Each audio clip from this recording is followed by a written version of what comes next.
Good morning, everyone. So in this video, you and I are going to talk about the Ticketmaster interviewing process and a little bit about how it is to work for that company. So let's get into it.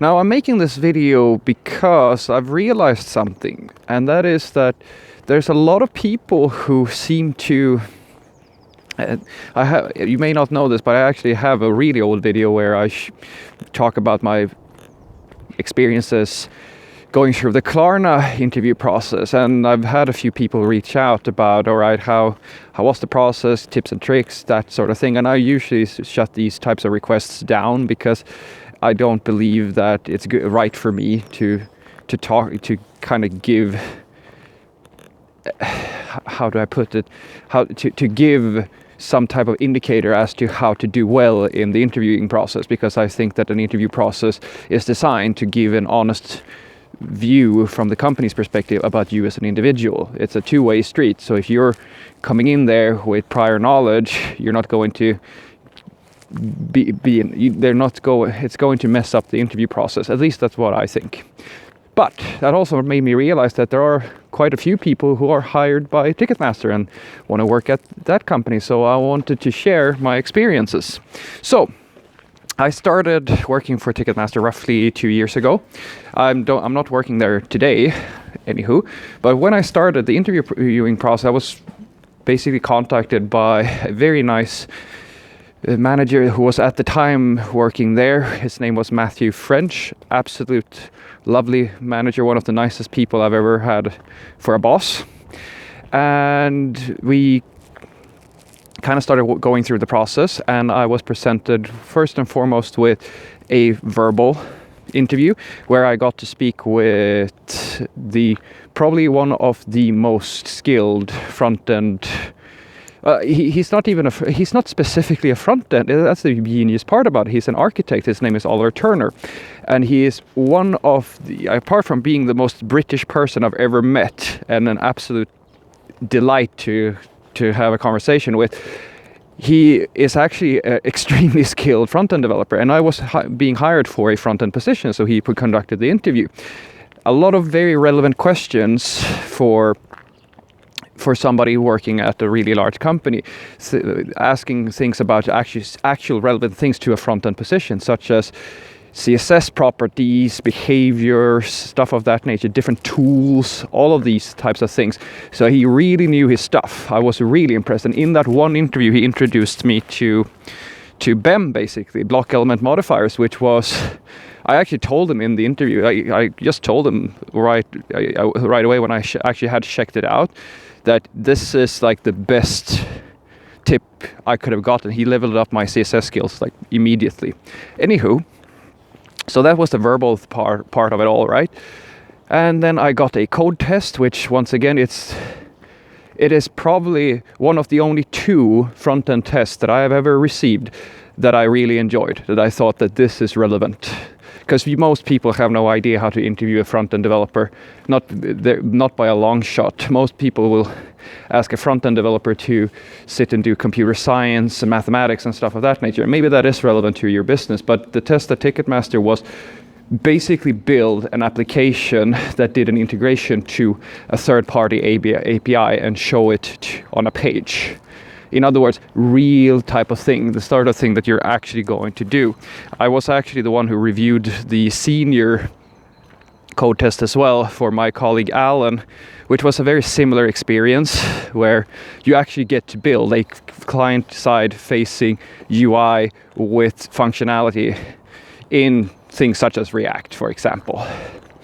So that part of the interviewing process was that's basically the interviewing process. I got my code test sent to me, and I had as much time as I wanted to, and I said that I'll take good care of this code test and make sure that it's good, and I took about a week to pay a good attention and like do a real good job, or at least that's what I hoped I did. And then I submitted it, and this is the part I loved about it. Then the code test is reviewed by the actual front-end engineers. In other words, it's not just a manager who checks it out, it's actually the people at the company, which means that they have a process where the engineers themselves have a say in who's getting hired. which is really great. And everybody goes through this, right? And then after all of that had been done, I got to go to the office here in Gothenburg and talk to my colleagues here in the Gothenburg branch. And they seemed to be they were absolutely lovely as well. So overall, it was a slow process. It took a long time because of a lot of administration issues, but it was apart from the time it took, it was a very good process. I think it was great. And then I can mention a few things about working there.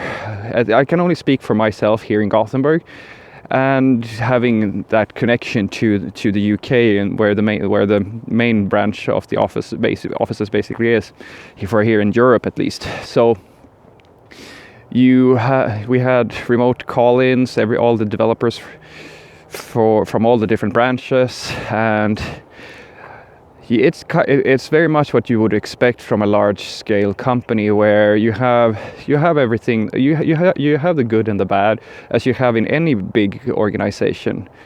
And apart from that, at least here in Gothenburg, we had a lot of, at least as a front-end developer, I had a lot of say. All that really needed to happen was to just get my bearings first and foremost, and kind of get to a position where I realized that, all right, this is how the system works. And when I got to a certain level of trust with my product manager and so forth, I actually had a lot of say in how I wanted to do things. I couldn't really affect so much what was going to be happening, because the backlog is set by people that I don't have any influence over, but I did have a lot of say in how I wanted to solve the problem, which was great. Now, this is not necessarily the case depending on which office you're getting interviewed for, because there were a few front-end developers that were working there at the time that had issues with pushing their ideas and getting any type of traction for their thoughts and their initiatives in their branch of the offices. I would say that if you are going into Ticketmaster as a front-end developer, the absolute best position to apply for is in the head office in London. That's where you will find Oliver, you'll find... I wonder if Nicolo is still working there. I hope he is. He's one of the best they have. And the others as well, BJ and Yo, she was also really great. I actually saw her. She had an article that was featured in one of my newsletters, which was pretty cool. I just, it's her. And I'm like, I used to work with her. I'm really happy for her. She's an absolutely lovely person. And all of them are. So for that's basically it. I would say it's a good place of work as a front-end developer in general. It's not amazing, it's not like the best company in the world, but the people there are very nice, and they, as I said, I'm pretty sure that it's going to keep on being this way as long as they have people like Oliver kind of managing things and being the person pushing good practices within front-end, because he's truly passionate about front-end development, which is kind of what you need in that organization if you don't want to. It's as I said, at a big company, it's important to have these kind of figurehead characters that have a lot of political sway, or at least some political sway, so that you don't get crushed by the demand from the business perspective, because otherwise the engineers don't really have much to say. But yeah, that's basically it. So the interview process is very relevant. I will tell you right now, you will not pass that interview process unless you know things such as React and you know your JavaScript and so forth. Just saying. And otherwise, only downside was that it took a lot of time. And apart from that, it was an absolutely delight. Have a great day.